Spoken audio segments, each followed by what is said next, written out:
लो दीदी बहुत सुंदर ई श्रवण के बारे में भजन बा, इसे चर्चा में भी हुई कहीं भी बहुत सुंदर बा। कैसे राजा दशरथ मरले बानी सुनी लो। हर हर महादेव, मैया भवानी की, हमारे सनातन धर्म की सभी देवी देवता के चरणों में प्रणाम बा, सभी गुरु भाई बहनों के चरणों में प्रणाम बा। हमारा नमस्कार करे लो, जौन गलती हुई माफ करे लो। आए दीदी लो देखी लो कैसे श्रवण के माता पिता के एको पुत्र ना रहलो तो कैसे उ तप कैली, कैसे पुत्र प्राप्ति भइल।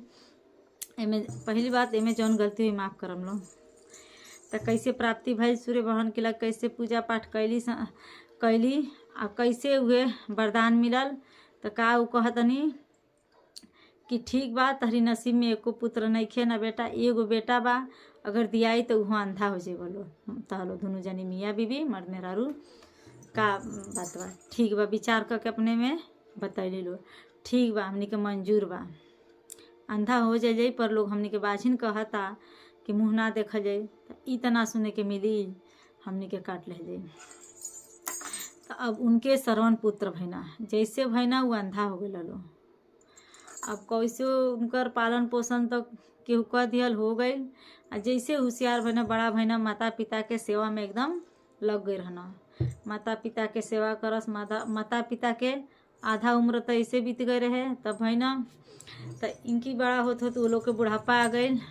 तो कितना सेवा कैसे कैसे कहीं धाम उम हर जगह करवले बानी आ घुमावतनी, जहाँ भी याद रहता, जहाँ भी घूमे के मन रहता वैसा वैसा सब जगह माता पिता के श्रवण धाम करावतनी। कैसे टोकरी खान बना ले बनी, तराजू खान ऊपर लेके सुनी दीदी लो। बहुत दर्द भरा ई भजन बा, शिव चर्चा पूरा जरूर सुनम लो, सुन ले हम लोग तब भी।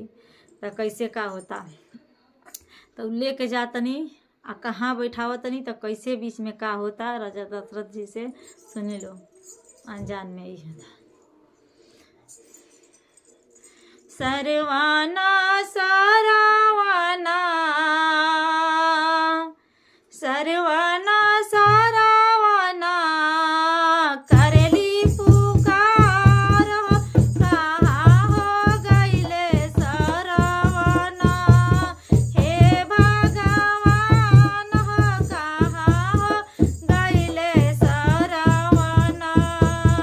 हे भगवान नदिया किनारे माता करली पुकार कहाँ गईले सरवाना। हे भगवान कहाँ गईले सरवाना। वही नदी किनारे एक जगह साफ सुथरा रहता, दूरे में बैठा देतनी, अपने जातनी पानी ले आवे। तो देखी लो जब वो पानी भरतनी श्रवण जी तो कैसे राजा दशरथ जी शिकार खेले गए बनी वन में। तो वो पानी भरतनी घर घर घर आवाज आवता। तो ई तीर मरले बानी राजा दशरथ जी। सुनी गुरु बहना, सुनी दीदी लो बहुत सुंदर भजन बा। तीर मरले बानी ई समझ ले बानी कोनो जानवर हा, शेर और कोनो जानवर हा पानी पियता।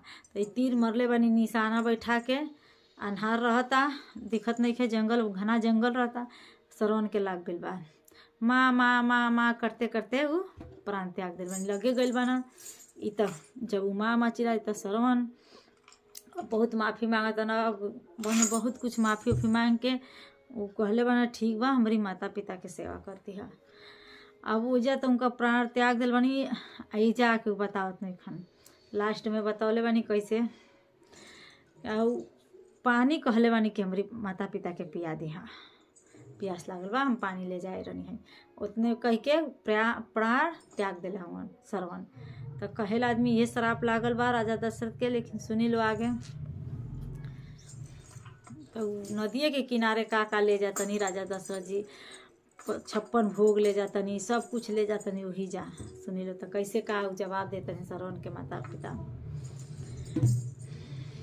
जेवनाना जे माता करनी पुकार हो कहाँ हो गईले सरवाना।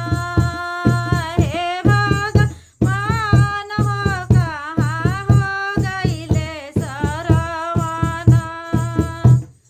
जेवनाना जे माता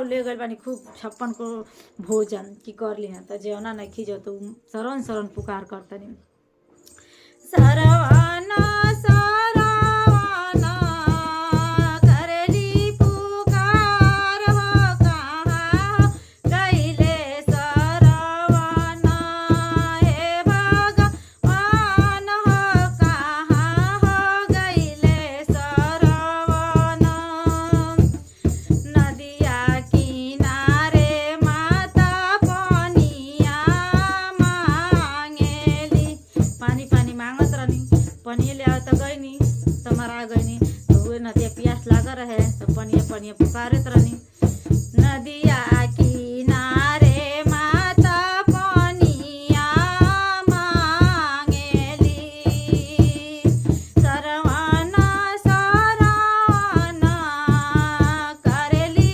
पुकार हो कहाँ हो गईले सरवाना हे भगवान हो कहाँ हो गईले सरवाना देखी पानी लेके गई बानी फिर राजा दशरथ जी पनिया ना पिए माता करेली पुकार हो कहाँ हो गईले सरवाना हे भगवान हो कहाँ हो गईले सरवाना सरवाना सरवाना करेली पुकार हो कहाँ हो गईले सरवाना हे भगवान हो कहाँ हो गईले